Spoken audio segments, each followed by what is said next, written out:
எவனுடைய பாவம் மூடப்பட்டதோ அவன் பாக்கியவான்.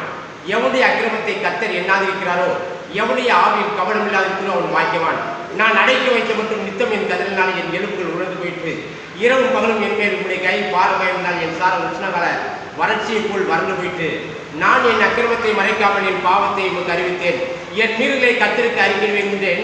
தேவரின் பாவத்தின் தோஷத்தை மன்னித்தீர். இதற்காக சகாயம் கிடைக்கும் காலத்தில் பக்தியில் எவனும் உம்மை நோக்கி விண்ணப்பம் பண்ணுவான்.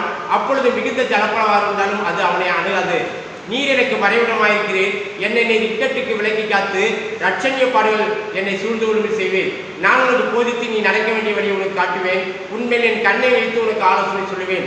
வாரினாலும் கடிவாளத்தினாலும் வாய் கட்டப்பட்டாலுடைய உன்கிட்ட சிறந்த புத்தியிலா குதிரை போலும் கோவில் கழுதை போலும் இருக்க வேண்டுவான். துன்மார்க்கனுக்கு அநேக வேதனை உண்டு. கர்த்தரை நம்பி உன்னை கிருபை சூழ்ந்து கொள்ளும். நீதிமன்றங்களை கர்த்தருக்கு பயந்து கழுவுங்கள். செம்மையான இதுவுடைய நீங்களும் ஆனந்த நடத்துங்கள். ஆமென். அல்லேலூயா. ஸ்தோத்திரம்.